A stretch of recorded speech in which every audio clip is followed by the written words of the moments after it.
¿Exámenes? No, gracias. Decía Sócrates, la educación es el encendido de una llama, no el llenado de un recipiente. Y Claudio Naranjo dice, los exámenes son trabajo, no educación.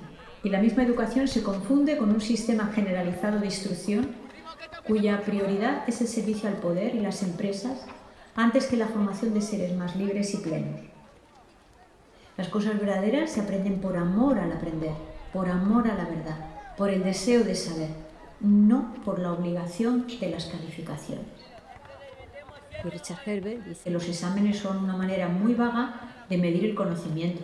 Ya no funciona. Es el sistema educativo que entrena para aprobar exámenes. Los exámenes, dice Robert Sval, prueban la memoria y no la inteligencia. Quizá sea un acto de cobardía iniciar un capítulo con semejante título, por eso me he arropado con las citas de personas que merecen gran respeto. Entonces, ¿qué es lo que he estado haciendo a lo largo de 38 años como profesora? Sí, he hecho muchos exámenes, demasiados, precisamente para no hacer daño con ellos, por aquello de la mancha de la mora con otra verde se quita. Está demostrado que la mayoría de los alumnos y alumnas que suspenden en junio aprueban en septiembre o en junio del año siguiente, es decir, que a la tercera oportunidad se alcanzan los mínimos para el aprobado. Entonces, si se aumenta el número de exámenes, facilitando varias oportunidades para aquellos estudiantes que por diferentes motivos no alcanzaron los mínimos a la primera, se consigue alcanzar mejores resultados a la segunda o a la tercera oportunidad. Pero sí, siempre pactando las fechas de esas recuperaciones para no agobiarles más. Explico mi rebelión contra los exámenes. A lo largo de mi vida docente he optado por esta modalidad, repetir muchas veces los exámenes si era necesario. Ha sido para facilitar la vida a mis alumnas y alumnos, dado que es de obligado cumplimiento el poner calificaciones. Estoy segura de que si pudiéramos elegir libremente habría una parte del profesorado que optaría por no realizar exámenes ni calificar a su alumnado. Pero esto es algo impensable porque la evaluación es una obligación y desgraciadamente también es un instrumento de poder y control. El llamado sistema educativo es un sistema que se sostiene en esa base selectiva, con las calificaciones, las evaluaciones y las famosas notas que se convierten en etiquetas indicadoras del éxito o del fracaso, presente y futuro, en una amenaza por y para una buena parte de las familias y el profesorado que guardan en ese recurso gran parte de su poder. Me rebelo contra las notas. Me he sentido mal en todas y cada una de las evaluaciones que he tenido la obligación de realizar, unas veces como tutora y otras veces como profesora. Unas veces más tranquila, si las calificaciones no afectaban al destino de los estudiantes y podían recuperar, y otras veces muy preocupada porque he sentido la tremenda injusticia que supone hacer repetir curso a un alumno o alumna cuando está muy cerca del aprobado pero no aprueba. Después de algunas evaluaciones he vuelto a casa llorando. He sentido que era injusto que ese chico o esa chica tuvieran que repetir curso o no pudieran optar por la carrera elegida por tener que examinarse en septiembre y las plazas se agotaban en junio. Jamás me atrevería a juzgar o enfadarme con aquellos profesores y profesoras que, haciendo uso de su autoridad y responsabilidad, califican con un suspenso a sus alumnos.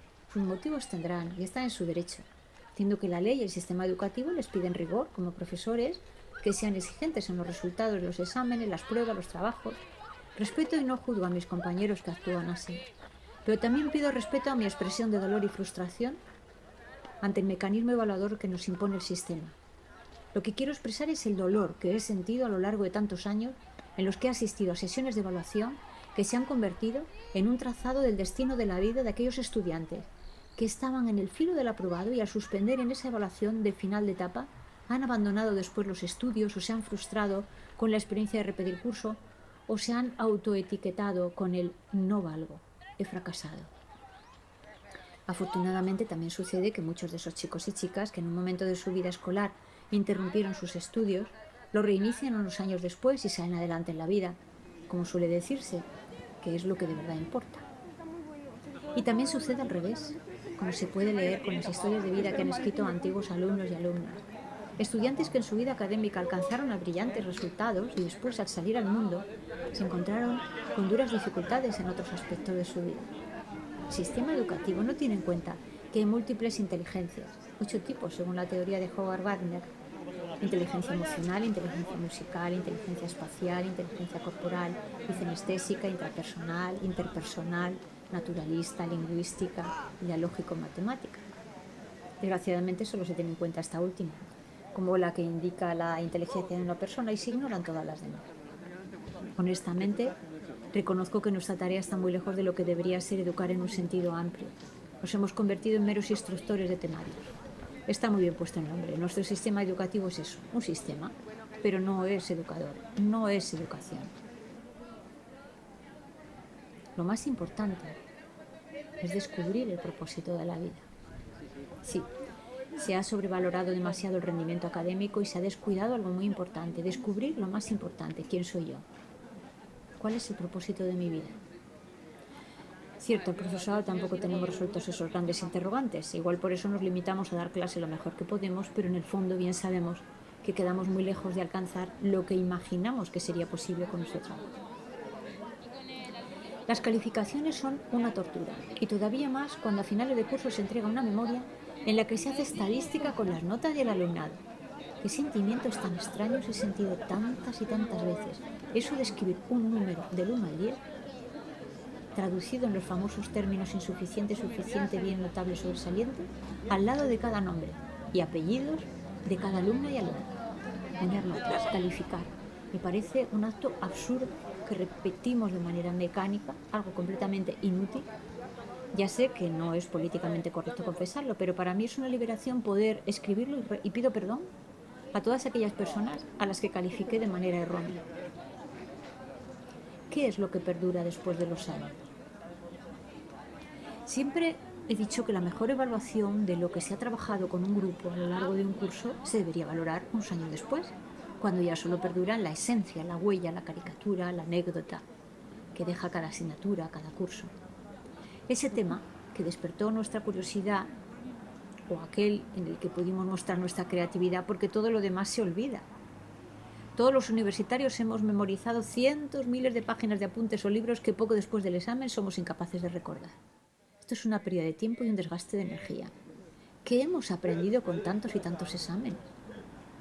Y lo más importante, ¿qué hemos experimentado? Roger Scott, que ofrece sistemas alternativos de aprendizaje, insiste en la importancia de formar a personas que sean más felices, que se relacionen bien entre sí, y señala: los recuerdos van ligados a las emociones, a las vivencias. La escuela es lo opuesto a la educación, porque la educación llega a través de la experiencia en la vida. En lugar de enseñarle el nombre de los ríos, ¿por qué no hacer una excursión con los alumnos y visitar ciudades y aprender in situ? El sistema educativo actual se basa en muchas y malas premisas. Una de ellas es que el memorizar como loros es algo útil, pero no lo es. La verdadera razón por la que se enseña a aprender cosas de memoria es porque el concepto de escuela se inventó en la época de la Revolución Industrial, y en aquellos tiempos por lo único por lo que se preocupaban era por entrenar a trabajadores para las fábricas.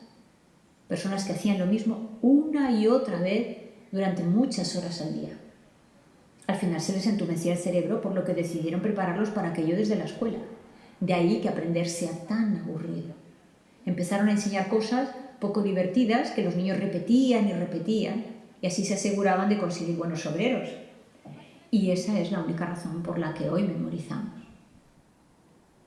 Puede parecer exagerado el análisis que hace Scott, pero cuando afirma que la escuela se inventó para entrenar a trabajadores, pero es así. Y como prueba de ello, veamos quiénes están detrás del famoso informe PISA. El informe del Programa Internacional PISA lo lleva a cabo la OCDE.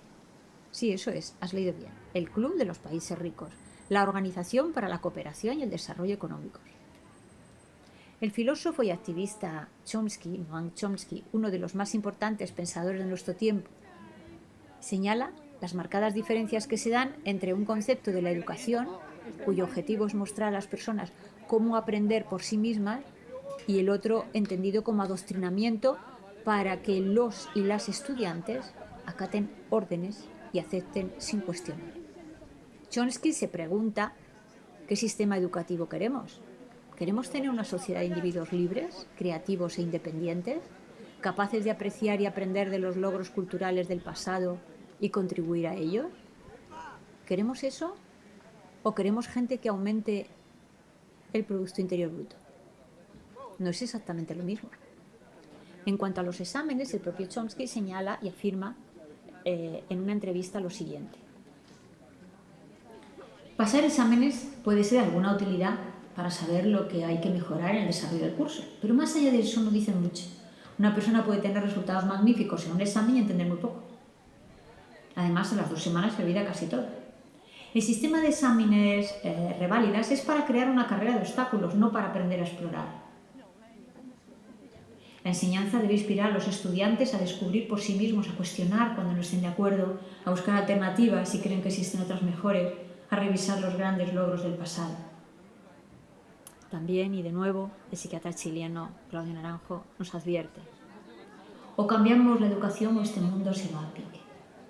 En una escuela ideal, acompañaríamos los procesos de aprendizaje, fomentaríamos la creatividad y ayudaríamos a los niños a saber sin la presión de las calificaciones. Necesitamos un mundo nuevo y solo podemos conseguirlo con una clase de personas más conscientes.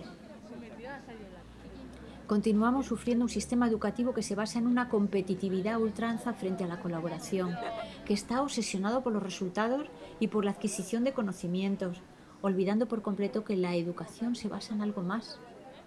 Según los famosos 4 pilares: aprender a conocer, aprender a hacer, aprender a vivir juntos, aprender a ser, tal y como se presenta en el informe sobre educación para el siglo XXI para la UNESCO, la educación encierra un tesoro. Como un instrumento indispensable para que la humanidad pueda progresar hacia los ideales de paz, libertad y justicia social. Como una vía al servicio de un desarrollo humano más armonioso, más genuino, para hacer retroceder la pobreza, la exclusión, las incomprensiones, las opresiones, las guerras. Es también un clamor de amor por la infancia, por la juventud, la esperanza de un mundo mejor, capaz de respetar los derechos humanos, practicar entendimiento mutuo y hacer del progreso, del conocimiento, un instrumento de promoción del género humano, no de discriminación. Hermosas palabras. Y al mismo tiempo, qué gran frustración, porque están completamente lejos de la realidad. Son una falsa apariencia. Habrá un día en que las notas, las calificaciones, tal y como las conocemos hoy, serán una parte oscura de la historia de educación, un ejemplo de lo que nunca tuvo que suceder. Y mientras tanto, algunos ya se han atrevido a decir un no a los exámenes. Ha sucedido en los colegios de jesuitas catalanes, que han implantado un nuevo modelo de enseñanza eliminando asignaturas, exámenes, horarios, clases magistrales y pupitres, transformando las aulas en espacios de trabajo donde los niños adquieren los conocimientos haciendo proyectos conjuntos. Después de un curso y medio de aplicación del nuevo método, Menéndez, director de la Orden, declaraba: nos hemos quedado impresionados con el cambio de actitud y predisposición al aprendizaje de los alumnos y alumnas. Es espectacular. Son más conscientes de su responsabilidad en su aprendizaje y vienen más contentos. Es reconfortante y esperanzador comprobar que con el paso del tiempo se dan transformaciones metodológicas que muchos años antes hubieran sido inimaginables, incluso escandalosas. Bienvenidas sean estas iniciativas. Curiosamente, se ha comenzado un modelo pedagógico en colegios religiosos y en Cataluña, la misma tierra donde nació el famoso pedagogo libertario Francisco Ferrer i Guàrdia, creador de la escuela moderna, cuyos planteamientos siguieron decenas de escuelas, ateneos libertarios y universidades de toda Europa, universidades populares, durante todo el primer tercio del siglo XX, y que, sin embargo, fue criticado por las instituciones más conservadoras, que no cejaron hasta destruir a su fundador y cerrar la escuela moderna. En el artículo Ferrer i Guàrdia, la pedagogía moderna, se leía lo siguiente: Ferrer i Guàrdia fue fusilado el 13 de octubre de 1909 acusado de dirigir la revuelta popular de la Semana Trágica de Barcelona, en la que ni siquiera participó. Quienes pusieron a Ferrer i Guàrdia ante el piquete de ejecución el 13 de octubre de ese año se estaban vengando de un intelectual laico, de un pedagogo revolucionario que había desafiado el control eclesiástico de la enseñanza.